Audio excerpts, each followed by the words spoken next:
تیسری کوئی چیز نہیں ہے قبر، یا تو جنت کے باغوں میں سے باغ ہے یا تو جہنم کے گڑھوں میں سے ایک گڑھا ہے۔ اب آپ مجھے بتائیں، اگر کوئی جنت کے باغ کے قریب جائے اور وہاں جانے کے بعد دنیا کی بات کرے تو اس سے بڑھ کر غافل کون ہو سکتا ہے؟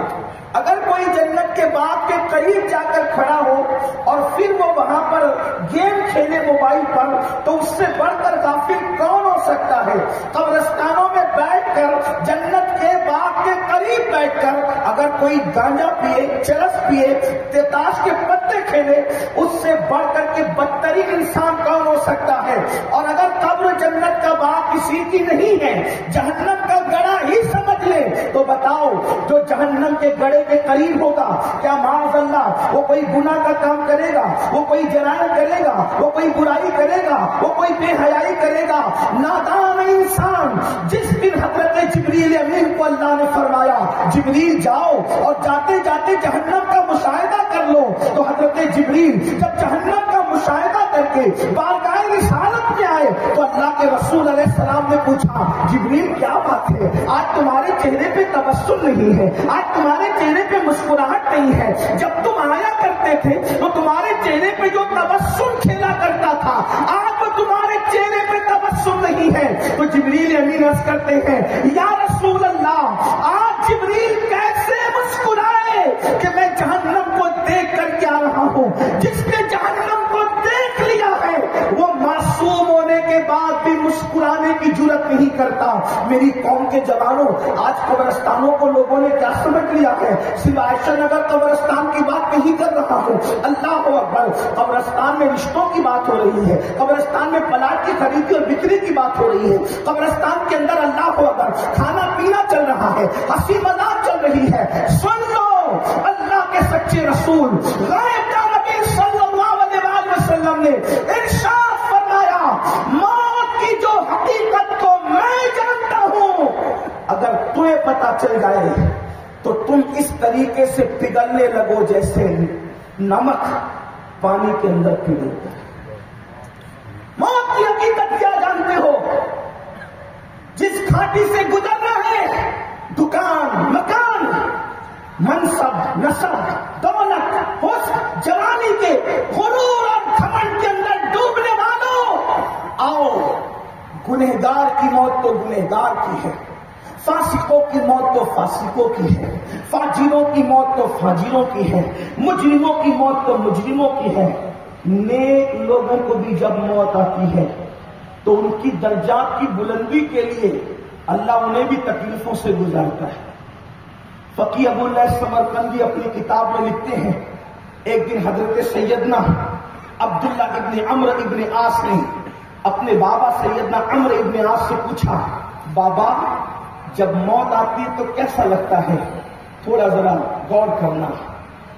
تاش کے پتے ہاتھ میں لینے سے پہلے میں نے اپنی آنکھوں سے قبرستان میں تاش کے پتے لوگوں کو کھیلتے دیکھے۔ کچھ لڑکے جن کو موبائل پر لڑکیوں سے گندی بات کرنے کے لیے جگہ نہیں ملتی تو وہ قبرستان میں آ کر کے بیٹھ کر کے لڑکیوں سے گندی باتیں کرتے ہیں۔ تمہارا ضمیر کہاں مر گیا؟ قبرستان وہ خاموش عبرت کی جگہ ہے کہ اللہ کے رسول صلی اللہ علیہ وسلم قبروں کو دیکھ کر رو رہے ہیں۔ صحابہ کہتے ہیں جنازے میں ہم شریک تھے، اللہ کے رسول علیہ السلام نے دیکھا کہ جنازہ رکھا گیا، حضور بھی بیٹھ گئے، اتنا روئے کہ حضور کی داڑھی آنسوؤں سے تر ہو گئی اور داڑھی سے آنسو ٹپک ٹپک کر زمین تر ہو گئی۔ تو ہم نے حضور سے کی یا رسول اللہ آپ بھی رو رہے ہیں؟ اللہ کے رسول نے فرمایا اس کی تیاری کر لو، یہ آخرت کی پہلی منزل ہے، یہاں کامیاب رہو گے تو آخرت میں کامیاب رہو گے۔ مسلمانوں سوچو ہم کتنے غافل ہو گئے، قبرستانوں میں بیٹھ کر کے لڑکیوں سے اورل سیکس کی باتیں کی جا رہی ہیں، زنا کی دعوت دی جا رہی ہے۔ ذرا بتائیں تو آخر قبرستان کے ذمہ دار کیا کریں گے بیچارے؟ وہ سب کے پیچھے تھوڑی پھرتے رہیں گے، یہ تو آپ کی اپنی غیرت ہے۔ تم بدو مینار کے شہر میں رہنے والوں غیرت کہاں گئی؟ میں نے قبرستان کے اندر لوگوں کو چرس پیتے دیکھا، بیٹھے ہوئے تھے چرس پی رہے تھے۔ کچھ لوگوں کو دیکھا کہ وہ معاذ اللہ سٹہ ٹکنے کا منصوبہ کر رہے تھے، ولیوں کے مزار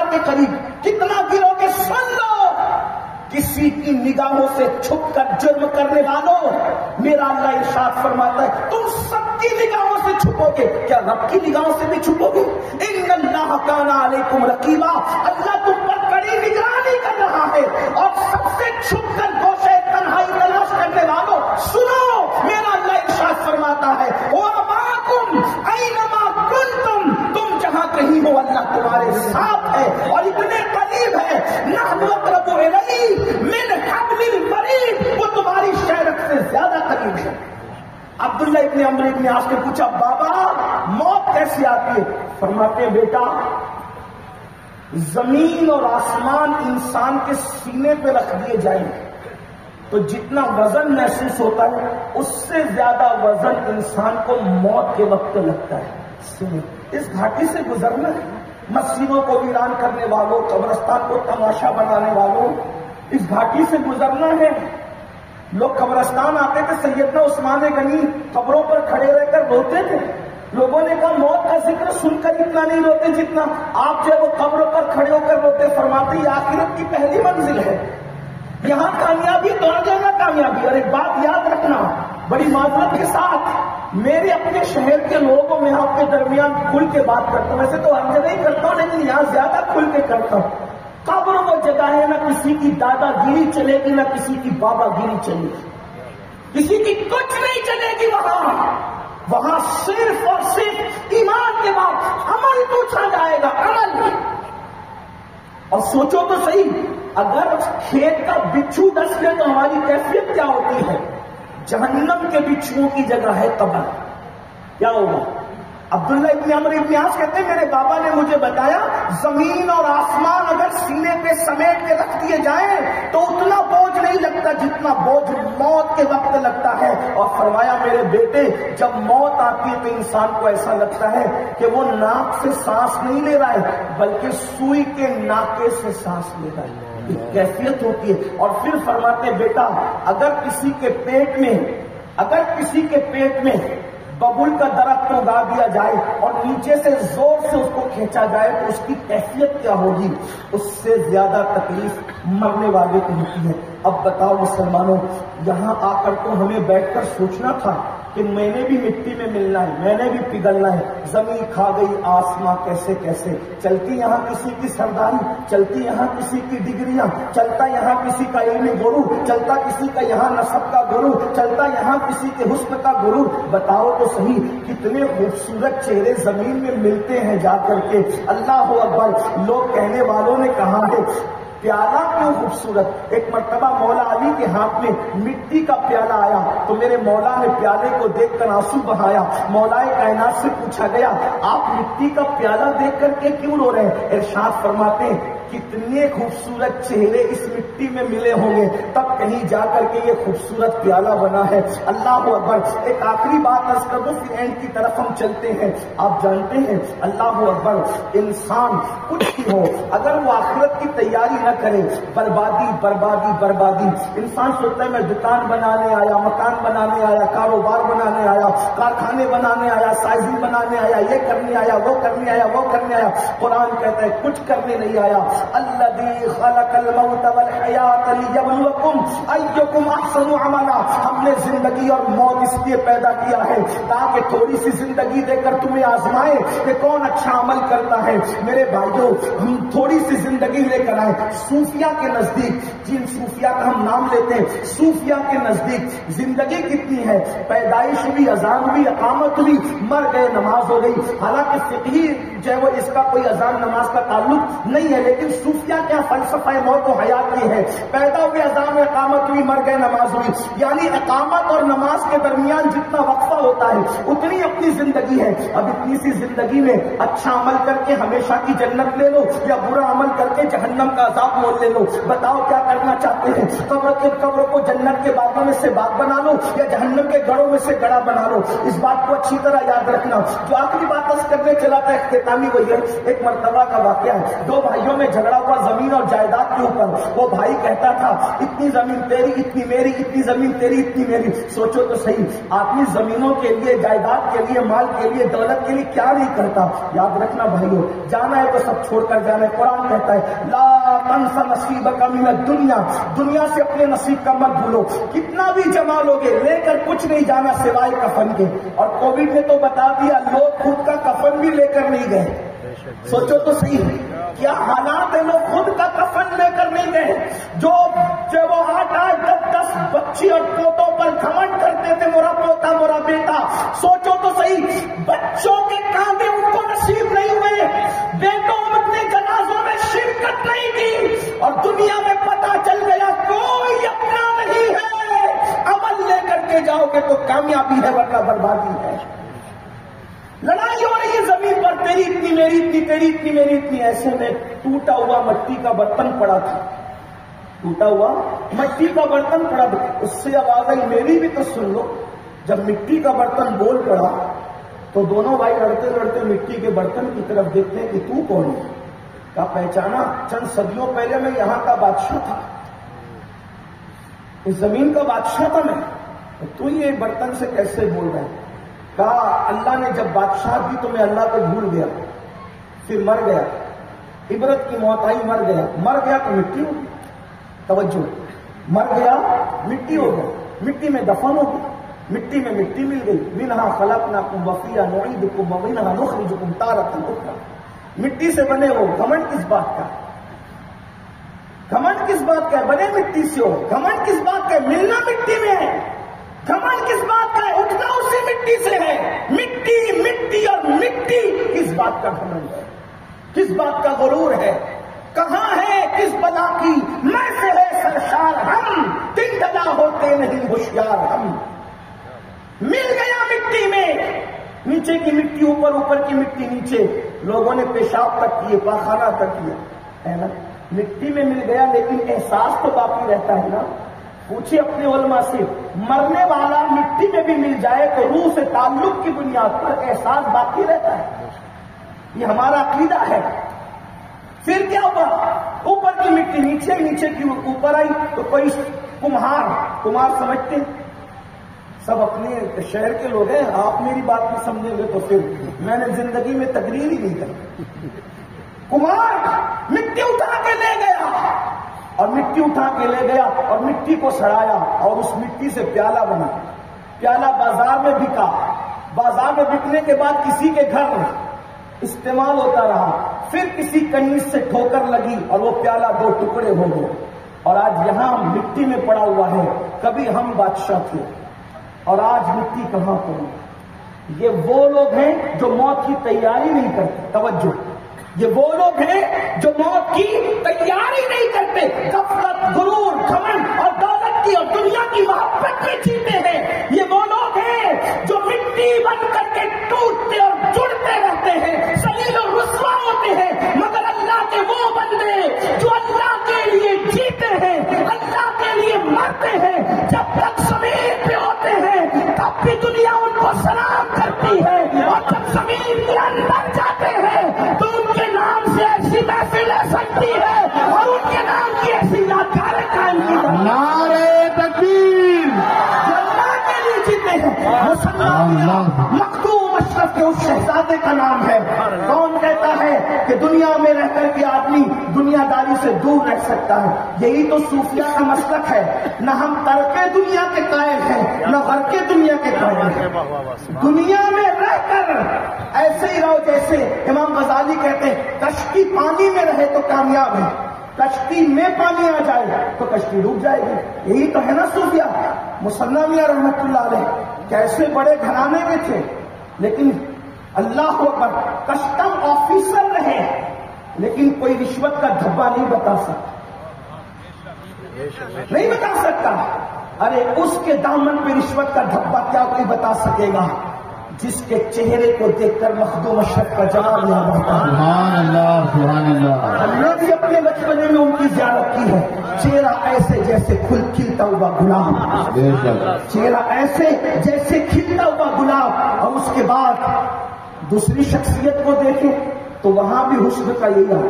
میرے مرشد اجازت حضور سیدی سرکار امین ملت سید امین میاں صاحب مہاروی مدظر اللہ علی فرماتے ہیں آپ کا اپنا انداز گفتگو کرنے کا حضور امین ملت کا وہ فرماتے ہیں مجھے ایسا لگتا ہے جب حسن اور دولت تقسیم ہو رہی تھی تو مخدوم اشرف کا خاندان پہلی صف میں کھڑا تھا. سبحان اللہ حسن بھی لے رہا تھا اور دولت بھی لے رہا تھا. سبحان اللہ سبحان اللہ. آپ کا خاندان اللہ اوپر. سرکار کنا کو دیکھو ہمارے شہر میں ایک مولوی نے کہا مولا علی کی شادی بیان کرتے ہوئے مولا علی کی شادی بیان کرتے مولوی نے کسی اجتماعی نکاح میں کہہ دیا کہ مولا علی تو بڑے خوبصورت تھے نہیں وہ تو بڑے خوبصورت نہیں تھے. میں نے کہا علی بیان کرنے کے لیے بھی تمہاری اوقات نہیں ہے کوئی علی عالم چاہیے کہ بھائی وہ بہت خوبصورت نہیں تھے. میں نے کہا سیدہ فاطمہ جیسی حسن والی کے لیے اللہ پر حضور نے ایسے ہی انتخاب کر دیا. اللہ کی عزت کی قسم ہم نے علی کو نہیں دیکھا لیکن اگر کوئی کہتا ہے کہ وہ خوبصورت نہیں تھے تو میں نے کہا 14.5 سال والا علی کیسا تھا یہ تو قیامت میں دیکھیں گے. آج بھی اولاد علی کا چہرہ دیکھ لو ہزاروں میں بھی انفرادی نظر آتے ہیں. سبحان اللہ. ہم نے سرکار کلا کا چہرہ دیکھا ہے جب اشرف کا مختار اتنا خوبصورت تھا نبی کا علی کتنا خوبصورت رہا. نعرہ تکبیر نعرہ رسالت آل نبی اولاد علی پیر ہمارے. وہی خاندان کی 2 شاخ ہے ایک حسنی ایک حسینی. ایک حضرت حسن ابن عبد الرزاق کی اولاد ہے حسین ابن عبد الرزاق کی اولاد. کیا سنگم ہے حسن ابن عبد الرزاق کی اولاد سے جنازہ حال منسوخ کر دیا گیا اور حسین ابن عبد الرزاق کی اولاد کے نام سے باپ منسوخ کر دیا گیا. سبحان اللہ. یہ کتنا حسین سنگم ہے. لیکن ایک بات یہ بھی آپ کو کہہ دوں اسی لیے تو میرے امام اعلیٰ حضرت امام اہل سنت نے کہا تیری رسم پاک میں ہے سبحان اللہ سبحان اللہ. بچہ بچہ نور کا تو عین نور تیرا سب گھرانہ نور کا. سبحان اللہ. یہ ہمارے صوفیاء کرام اولیاء کرام آج بھی زندہ ہیں. قبرستانوں میں اپنی ذمہ داری کو محسوس کرو. اور جاتے جاتے ایک آخری بات عرض کر دوں یاد رکھنا حضور معین المشائخ ہو یا حضور مصنع میاں ہو یا حضور سرکار کلا ہو یا سنی دعوت اسلامی ہو ہم سب لوگ عقیدے کے معاملے میں فکر امام احمد رضا کے پہرے دار ہیں. ہم ایسے کام کو آگ لگانے کی دعا کرتے ہیں ایسے کام کو آگ لگے جس سے مسلک کا سودا ہو. ایسے کام کو آگ لگے جس سے مسلک کا سودا ہو. الحمدللہ حضور مصنع میاں بھی ساری زندگی فکر رضا کا پر پہرا دیتے رہے اور ان کے شہزادے اور جانشین گواہ وہ بتائے حضور سرکار کلا بھی پوری زندگی فکر رضا پر پہرا دیتے رہے. ہم نے ان کو دیکھا ان کے شہزادوں کو دیکھا ان کے پوتوں کو بھی دیکھ رہے ہیں. میری آپ سے گزارش یہ ہے کہ ہمارا مسلک یہ ہے لحد میں عشق رخے شہ کا داغ لے کے چلے. قبر جنت کے باغوں میں سے باغ کس کی بنتی ہے؟ کیا بات ہے. سب کی نہیں بنتی. قبر میں سب جاتے ہیں لیکن عشق رسول کا چراغ جو لے کر کے جاتے ہیں انہی کی قبر جنت کے باغوں میں سے باغ بنتے ہیں. کیا مسلک ہے اپنا سنیو سن لو. لحد میں عشق رخے شہ کا داغ لے کے چلے اندھیری رات سنی تھی چراغ لے کے چلے اور تیرے غلاموں کا نقش قدم راہ خدا وہ کیا بہک سکے جو یہ سراغ لے کے چلے. اور جنا بنے گی محبان 4 یار کی قبر. ہم جہاں اہل بیت کے ماننے والے وہی صحابہ کے نہیں ماننے والے اور صحابہ سے ہم غیر مشروط محبت کرتے کیونکہ ہمارے امام کا اعلان ہے اہل سنت کا ہے بیڑا پار اصحاب حضور نجم ہے اور ناؤ ہے فطرت رسول اللہ. سبحان اللہ سبحان اللہ. جنا بنے گی محبان 4 یار کی قبر جو اپنے سینوں میں یہ 4 باغ لے کے چلے. ہم کوئی سیاسی لوگ نہیں ہیں جو سیاسی ممبروں پر آ کر کے کہتے میں کہ ہم تو فقیر لوگ ہیں اور وہ بھی صوفیہ کی فکر کے پہلے پہرے دار ہیں ہمارے مرشد حضور نظام ملت والدین سرکار محبوب لائی خواجہ نظام الدین اولیاء سے بادشاہ بار بار تمنا کرتا تھا ملنے آؤ ملنے آؤ ملنے آؤ. فرمایا ہمیں بادشاہوں سے ملنے کا طریقہ نہیں معلوم, تمہارے دربار کے آداب نہیں معلوم, تمہارے یہاں تو تمہارا ادب نہیں آتا, تم ہمارے یہاں تو بادشاہوں کی میزبانی کا طریقہ ہم نہیں جانتے. خانقاہ کے 2 دروازے اس لیے بنے ہیں, ایک سے تو آئے گا, دوسرے سے ہم نکل کر کے چلے جائیں گے.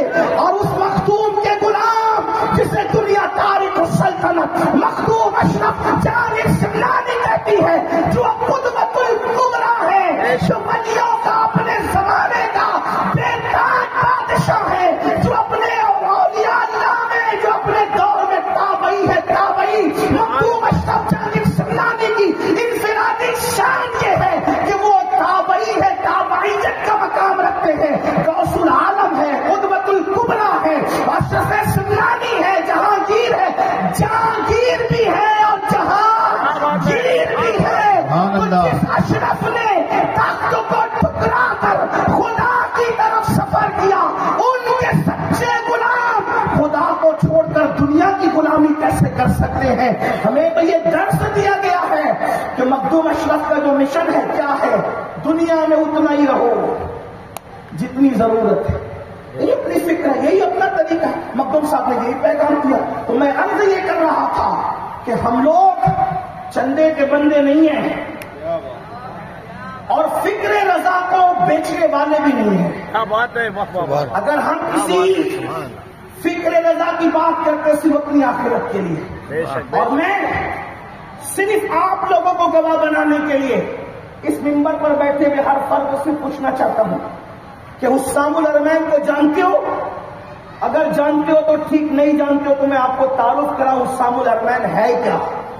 حسام الحرمین اس کتاب کا نام ہے کہ آج سے تقریباً 1.25 صدی پہلے 5 گنڈوں نے رسول اللہ کو گالیاں دی تھی. میں تعارف کرا رہا ہوں حسام الحرمین کا, غور سے سننا. 5 گنڈوں نے رسول اللہ کو گالی دی تھی. اس گالی پر علماء حرمین شریفین نے انہیں کافر کہا تھا. اس کتاب کو حسام الحرمین کہتے ہیں. ذرا ہاتھ اٹھا کر, اگر تم متفق ہو میری بات سے تو, ورنہ کوئی بات نہیں, ہاتھ اٹھا کر بتاؤ جس کتاب میں رسول اللہ کو گالی دینے والے گنڈوں کو حرمین شریفین مکہ مدینے کے علماء نے کافر کہا اور اس کو امام اہل سنت نے شائع کیا, اس حسام الحرمین سے کتنے لوگ متفق ہیں؟ ذرا ہاتھ اٹھا کے مجھے بتائیں, ذرا ہاتھ اٹھا کے بتائیں, اوپر اٹھائیں ذرا لوگ دیکھیں. کیمرے والوں ذرا تھوڑا سا میرے ممبر کا جائزہ لو, اور میں تو کہتا ہوں ایک نہیں 2 اٹھاؤ. میں نے تو ممبر والوں سے کہا, یہاں تو زمین والے بھی صرف ہاتھ نہیں اٹھا رہے, مکمل اٹھ کر کے کھڑے ہو گئے. واٹس ایپ کی آپاؤں کو بتا دو, کمرے میں بیٹھ کر کے گالیاں دینے سے کچھ نہیں ہوتا. آصف فکر رضا کے پہرے دار تو ہم ہیں, دشمن احمد پہ شدت کیجیے, مریدوں کی کیا مروت کیجیے, گاز میں جل جائے بے دینوں کے دل, یا رسول اللہ کی کثرت کیجیے. شرک ٹھہرے جس سے تعظیم ہمیں, اس پورے مذہب پہ لعنت کیجیے چرچا انہی کا سموشان, جانے کافر پر قیامت کیجیے اور بس بیٹھ جاؤ. قبر میں جاؤ گے, عزت کیسے ملے گی؟ میرے امام کہتے ہیں نکیرین کرتے ہیں تعظیم میری, فدا ہو کے تجھ پہ یہ عزت ملی ہے. میرا وقت ختم ہوا, 5 منٹ زیادہ لیا, اس کے لیے میں معذرت چاہتا ہوں. السلام علیکم ورحمۃ اللہ وبرکاتہ. اب بغیر کسی تاخیر کے